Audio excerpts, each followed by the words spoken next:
स्वागत है आप सभी का आज फिर से मैथ की ऑनलाइन क्लासेस में। यूपी बोर्ड 12th के लिए जो मैथमेटिक्स का पार्ट चल रहा है, ऑब्व्यू, तीसरा टॉपिक ऑब्व्यू चल रहा है। ऑब्व्यू में आज हम लोग गुणा करना सीखेंगे। ऑब्व्यू का गुणा कैसे करते हैं।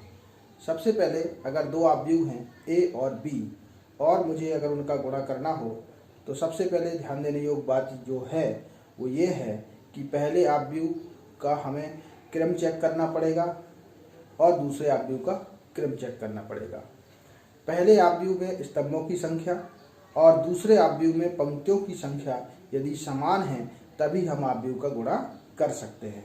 पहले ऑब्व्यू में स्तंभों की संख्या और दूसरे ऑब्व्यू में पंक्तियों की संख्या समान है तभी हम ऑब्व्यू का गुणा कर सकते हैं। जैसे कोई ऑब्व्यू अगर हमारा ए है, कोई ऑब्व्यू ए है और जो ए का जो क्रम है वो है m क्रॉस p। ए जो है m क्रॉस p क्रम का ऑब्व्यू है और b जो है वो है p क्रॉस n क्रम का है। p क्रॉस n क्रम का है। अगर हम इन दोनों का गुणा कराएंगे, ए बी ऑब्व्यू का गुणा कराएंगे तो हमें किस क्रम का ऑब्व्यू प्राप्त होगा ये हमें पहले से ही जानकारी लग जाती है। अब आप गौर से देखेंगे कि पहले ऑब्व्यू में स्तंभों की संख्या कितनी है, p है। स्तंभों की संख्या p है। क्रम में हमेशा पहले पंक्ति होती है, बाद में स्तंभ होता है। और दूसरे ऑब्व्यू में पंक्तियों की संख्या कितनी है, p है। और हमें क्या चेक करना था कि पहले ऑब्व्यू में स्तंभों की संख्या और दूसरे ऑब्व्यू में पंक्तियों की संख्या कैसी होनी चाहिए, समान होनी चाहिए, तभी हम उसका गुणा कर सकते हैं।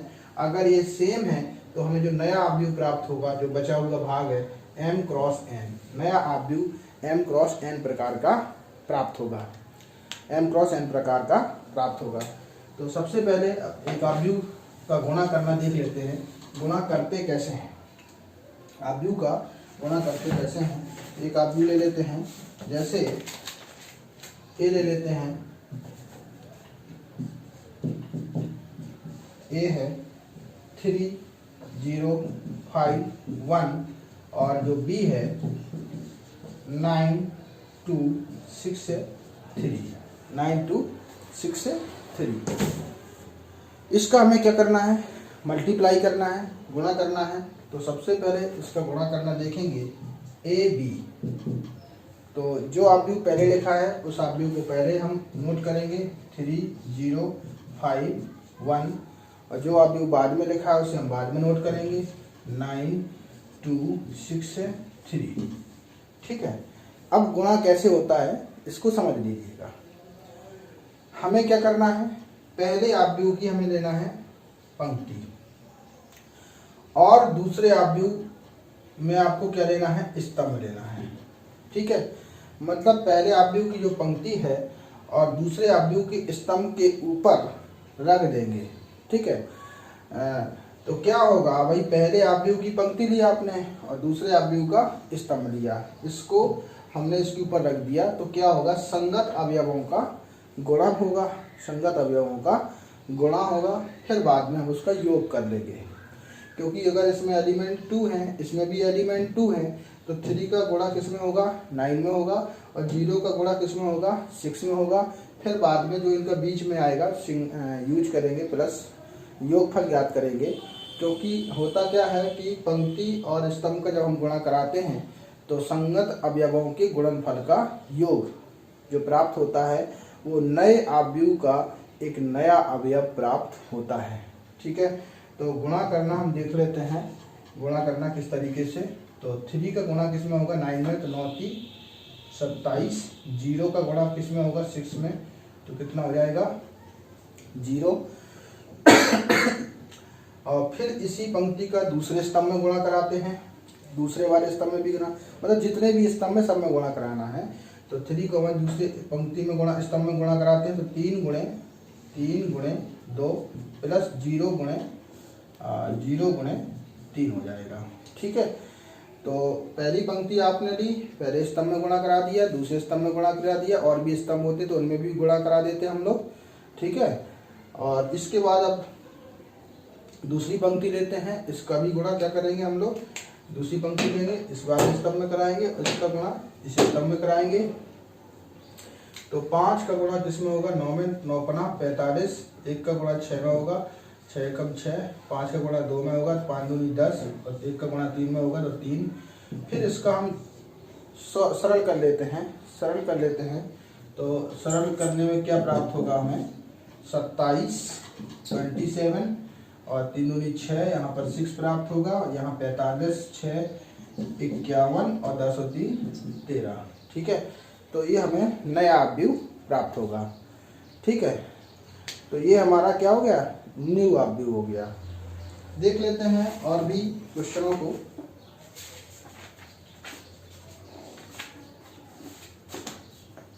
अब जैसे एक क्वेश्चन है हमारा ए बराबर 0, 1, 2 और बी दिया है 3, 2, 2, 1, ठीक है।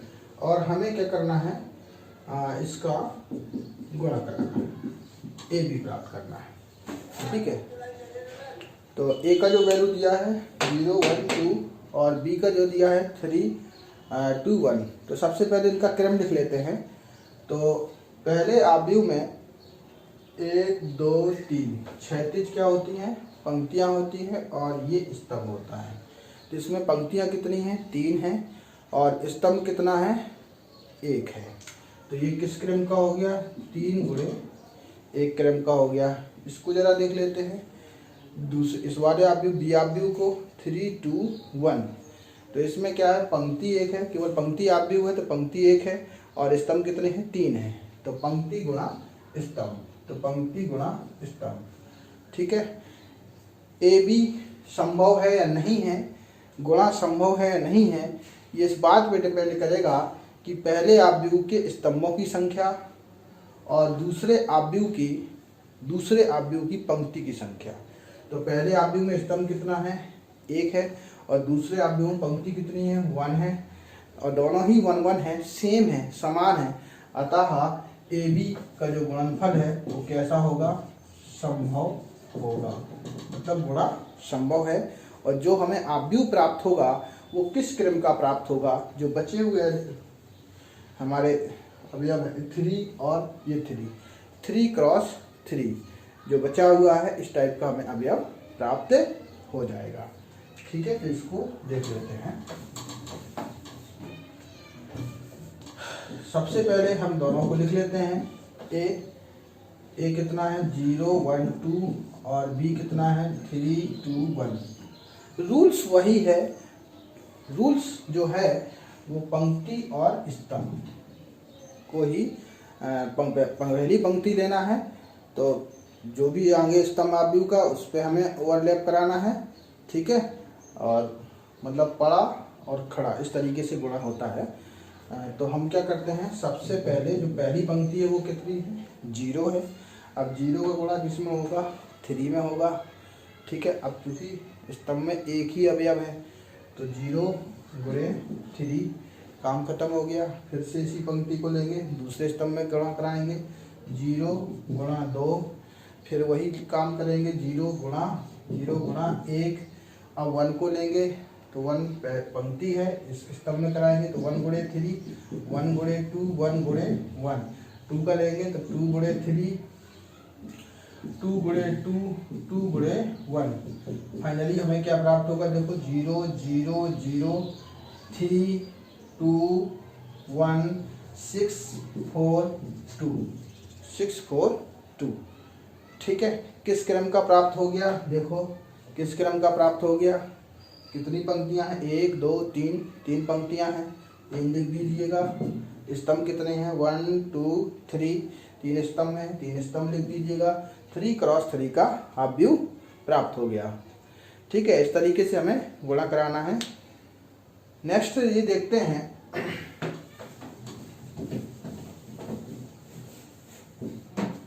अब बात कर लेते हैं परिवर्त अवयव की।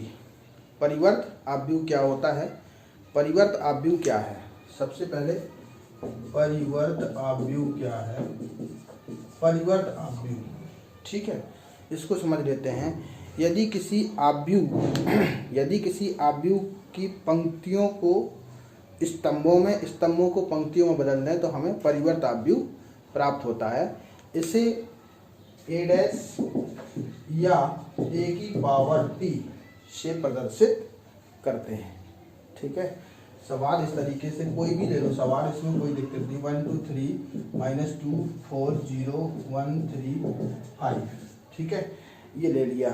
हम क्या करेंगे इसको, अगर मुझे परिवर्त आव्यूह प्राप्त करना है तो क्या करना होगा, पंक्तियों को स्तंभों में, स्तंभ को पंक्तियों में आपस में बदल देते हैं, ठीक है। बस कुछ नहीं करो, जैसी ये पंक्ति है इसको क्या लिखते जाओ, स्तंभ लिख दो। ये दूसरी पंक्ति है -2 4 0 1 3 5, बस ये आपका प्राप्त हो गया परिवर्त आव्यूह। ये परिवर्त आव्यूह प्राप्त हो गया, जिसे हम a डैश या a की पावर t ट्रांसपोज a की पावर t से प्रदर्शित करते हैं। ये भी अपना महत्वपूर्ण भूमिका निभाएगा। इसके बाद इसी के आगे हम लोग दो आव्यूह और समझ लेते हैं, सममित आव्यूह और विषम सममित आव्यूह। सममित आव्यूह सिमेट्रिक मैट्रिक्स और एस्क्यू सिमेट्रिक मैट्रिक्स। सममित आव्यूह क्या होता है,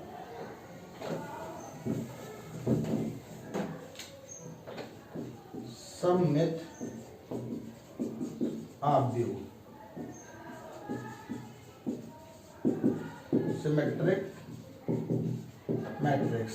सममित आव्यूह क्या होता है, एक ऐसा वर्ग आव्यूह सममित आव्यूह होता है यदि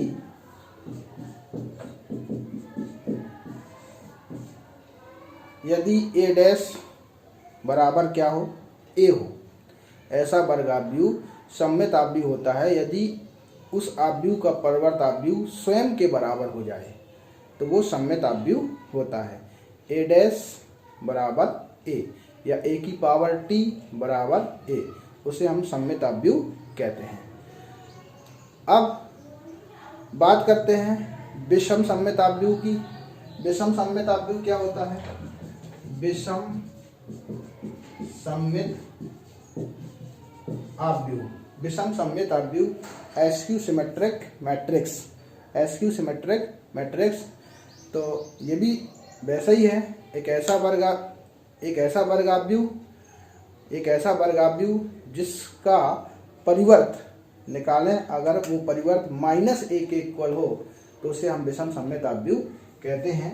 मतलब यदि a डैश बराबर -a, a डैश बराबर -a हो तो उसे हम विषम सममित आव्यूह कहते हैं, एस्क्यू सिमेट्रिक मैट्रिक्स कहते हैं। इसके बाद इसी में विषम सममित आव्यूह की प्रॉपर्टी है, उसको भी ध्यान रख लीजिएगा। विषम सममित आव्यूह में जो मुख्य विकर्ण के सभी अवयव शून्य होते हैं, ठीक है, मुख्य विकर्ण के सभी अवयव शून्य होते हैं, ये पहचानने का तरीका है। खैर आप वैसे भी a डैश बराबर -a आता है तो विषम सममित आव्यूह है, ठीक है। वैसे मुख्य विकर्ण के सभी अवयव शून्य होते हैं। क्वेश्चन देख लेते हैं इसको। जैसे अपन ने लिया a बराबर 0 2 -1 -2 0 3 1 -3 0, ठीक है। इसको चेक कर लेते हैं कि ये विषम सममित है कि नहीं, ठीक है। 0 2 -1 -2 0 3 1 -3 0, ठीक है। इसको चेक कर लेते हैं। क्या करेंगे, सबसे पहले हम लोग a डैश इसका परिवर्त आव्यूह निकालेंगे। परिवर्त कैसे निकलता है, पंक्तियों को स्तंभों में, स्तंभों को पंक्तियों में आपस में बदल दो तो परिवर्त आव्यूह प्राप्त हो जाता है। तो यहाँ पर पंक्ति मुझे दिख रही है 0 2 -1, मैं इसको क्या बना लेता हूँ, 0 2 -1 स्तंभ बना लेता हूँ। दूसरी पंक्ति लेता हूँ -2 0 3, इसको भी क्या बना देते हैं हम लोग, स्तंभ बना लेते हैं। 1 तीसरी पंक्ति ले लो 1 -3 और 0, इसको भी स्तंभ बना देते हैं। तो ये क्या प्राप्त हो गया, परिवर्त अवयव प्राप्त हो गया। यदि इसमें माइनस कॉमन ले लें, माइनस कॉमन ले लेते हैं तो क्या होगा, ये 0 माइनस का ये प्लस हो जाएगा, प्लस का ये क्या हो जाएगा, माइनस हो जाएगा। 2 प्लस है तो -2, 0 प्लस का 3 हो जाएगा, प्लस का 1 हो जाएगा, माइनस का 3 0। आप गौर से देखेंगे तो ये वाला अवयव जो प्राप्त हुआ है और ये अवयव सेम है, तो इसको मैं लिख दूंगा -a डैश बराबर -a। इस प्रकार से मैं कह सकता हूँ कि a क्या है, विषम सममित अवयव है, एसक्यू सिमेट्रिक मैट्रिक्स है, विषम सममित अवयव है। गौर करने की बात है, आप इसमें देख लीजिएगा, मुख्य विकर्ण में सारे अवयव क्या हैं, मुख्य विकर्ण के सभी अवयव शून्य हैं। तो विषम सममित अवयव के मुख्य विकर्ण के सभी अवयव शून्य होते हैं। दूसरा प्रॉपर्टी इसकी ये है, गुणधर्म, विषम सममित अवयव को किसी वर्ग अवयव को सममित अवयव और विषम सममित अवयव के रूप में व्यक्त किया जा सकता है। किसी वर्ग अवयव को सममित अवयव और विषम सममित अवयव के रूप में व्यक्त किया जाता है, व्यक्त किया जा सकता है। ठीक है, यदि ये हमारा कोई वर्ग अवयव है तो इसे हम दो पार्ट में व्यक्त कर सकते हैं, p प्लस क्यू। p एक ऐसा अवयव जो सममित है, q एक ऐसा अवयव जो विषम सममित है, जो इस तरीके से आता है 1/2 a प्लस a डैश, इससे निकलता सममित अवयव, और 1/2 a माइनस a डैश, इससे निकलता है विषम सममित अवयव। तो एक क्वेश्चन देखने को मिलेगा आपको, कई क्वेश्चन दिया जाएगा तो उसमें कहा जाएगा कि ये अवयव है, इसको सममित और विषम सममित अवयव के रूप में व्यक्त करके दिखाइए। तो वहाँ पे हमें सॉल्व करना पड़ेगा। ये क्वेश्चन इस तरीके से हो सकता है। और एक विशेष और क्वेश्चन ले लेते हैं हम लोग, जिस तरीके से क्वेश्चन पूछे जाते हैं, इस टाइप के जो प्रश्न हैं, जैसे a का वैल्यू दिया है 3, 1, -1, 2, और आपसे पूछा है कि प्रूव दैट, दिखाइए कि a² - 5a प्लस का 7i2 = 0, जहाँ 0 लिखा है, या उसको शून्य अवयव लिख रहे हैं जहाँ, या o मान लो इसको, जहाँ पर ये क्या है, o क्या है, कैसा है, शून्य अवयव है, o क्या है, शून्य अवयव है। समझते चलिएगा। तो प्रश्न आपको जो दिया है, a का जो वैल्यू दिया है 3, 1, -1, 2, और आपको ये सिद्ध करना है a² - 5a plus 7i2। i2 से आप परिचित होंगे, मैंने बताया था कि ये क्या है, इकाई तत्समक अवयव है। इकाई तत्समक अवयव क्या होता है, एक ऐसा विकर्ण अवयव जिसमें विकर्ण के सभी अवयव समान हो और उनका मान क्या हो, 1 हो। ठीक है, विकर्ण के सभी अवयव समान और उनकी मान कितना होता है, 1 होता है, उसे हम इकाई तत्समक अवयव कहते हैं। i2 लिखा है तो ये 2 क्रम का इकाई तत्समक अवयव है। ठीक है, तो हम सबसे पहले क्या करेंगे, इसके सवाल के हिसाब से यहाँ निकालने का ये प्रयास करेंगे। सबसे पहले a² निकालने का प्रयास करेंगे। तो a² का मतलब क्या हो गया, a गुणा a² निकालते हैं। a का वैल्यू कितना दिया है, 3, 1, -1, 2, और दूसरे भी a का वैल्यू कितना दिया है, 3, 1, -1, 2, सेम ही रहेगी क्योंकि a ही है। इनका हम गुणा कराते हैं। अभी हमने आज गुणा करना सीखा है, तो मैं भी आपको गुणा करना समझ में आ गया होगा। अभी भी नहीं आया तो समझते जाइएगा, समझ में आ जाएगा पूरी तरीके से। ठीक है, तो ये सबसे पहले क्या करते हैं, गुणा कैसे कराते हैं, पहले अवयव की क्या लेते हैं, पंक्ति, और दूसरे अवयव का स्तंभ लेते हैं। पंक्ति को स्तंभ के ऊपर रख लेते हैं, संगत अवयवों का गुणा हो जाता है, उसका बीजगणितीय योग जो निकल के आता है वो नए अवयव का अवयव होता है। समझ गए ना। तो 3, 1 को यहाँ पे हम रखेंगे तो 3 के ऊपर जाएगा, 1, -1 के पास जाएगा, तो कितना हो जाएगा, 3 × 3, 1 - 1। ये नए अवयव का पहला एलिमेंट हो गया। पहली पंक्ति को दूसरे स्तंभ के ऊपर भी रखते हैं तो 3 गुणा 1 और 1 प्लस 1 गुणा 2। चलिए अब पहली पंक्ति का काम समाप्त हो गया। अब दूसरी पंक्ति लेते हैं और वही प्रक्रिया स्तंभों में फिर से कराते हैं, सेम रिपीट करते हैं। तो -1 2 को इसके साथ ओवरलैप कराते हैं, तो -1 मल्टीप्लाई बाई 3 और 2 का मल्टीप्लाई बाई -1 हो जाएगा। इसको फिर इसके ऊपर रख देते हैं, तो -1 का गुणा -1 में होगा -1 गुणा 1 प्लस 2 गुणा 2। तो यहाँ से हमें एक नया अवयव प्राप्त हो जाएगा। इसको सॉल्व कर लेंगे, ठीक है। 3 का मल्टीप्लाई 3 से करेंगे 9 आएगा, -1 9 में से -1 जाएगा, कितना बचेगा 8, ये 3 और ये 2 ऐड कर देंगे, कितना आएगा 5 आ जाएगा, ठीक है। यहाँ पे देख लेते हैं -1 3 माइनस का 3 माइनस का 2 माइनस का 5 आ जाएगा। यहाँ से माइनस का 1 प्लस का 4 -1 का प्लस का 4 प्लस का 3 हो जाएगा। तो ये ए स्क्वायर की वैल्यू फाइंड हो गई हमें, और हमें ए स्क्वायर की वैल्यू चाहिए भी थी। अब ए की वैल्यू हमें पता है, I2 की वैल्यू पता है, तो हम लोग क्या करते हैं LHS ले लेते हैं। LHS क्या है हमारा, ए स्क्वायर माइनस का 5a प्लस का 7I2, ठीक है। जितनी भी बातें पता है हम यहाँ पर लिख देंगे। ए स्क्वायर का वैल्यू 8 5 माइनस का 5 3 -5, ए का वैल्यू कितना दिया है, ए का वैल्यू हमें पहले से पता है 3 1 -1 2 और 7I2 की वैल्यू 1 0 0 1, इस प्रकार से हो जाएगा, ठीक है।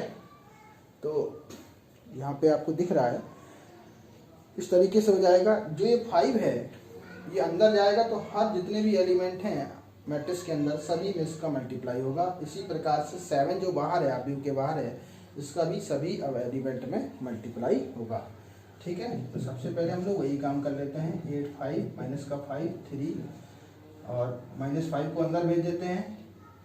चलो -5 को ही अंदर भेज देते हैं। अगर चलो 5 को अंदर भेज दो, कितना हो जाएगा 15 5 और माइनस का 5 10 और यहाँ से हो जाएगा 7 0 0 7, ठीक है 0 7। अच्छा चलो यहाँ पे देख लेते हैं। तो यहाँ से नहीं आपको दिखा है, यहाँ से मैं फिर से लिख देता हूँ। 8 5 माइनस का 5 3 और 15 5 माइनस का 5 10 और ये जो तत्समक था इस पर गुणा करा दिया 7 0 0 7, ठीक है।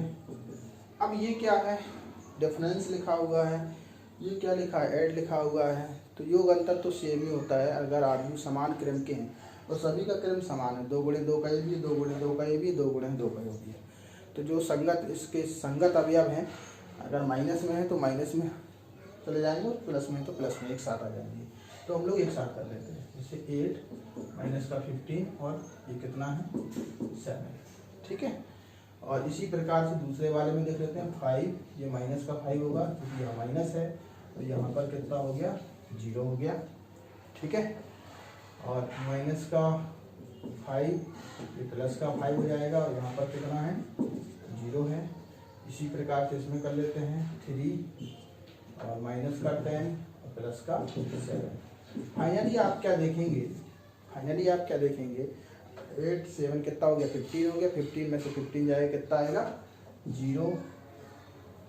5 माइनस 5 वो 0 है तो 0 आ जाएगा, ये भी 0 आ जाएगा, ये भी 0 आ जाएगा, ये क्या हो जाएगा 0 हो जाएगा। इस तरीके से सवाल सिद्ध हो गया। इस तरीके के भी सवाल पूछे जाते हैं बहुत सारे प्रश्न। इसको हम होमवर्क के रूप में आपको देंगे व्हाट्सएप ग्रुप के माध्यम से। ओके, थैंक यू, पढ़ते रहिएगा।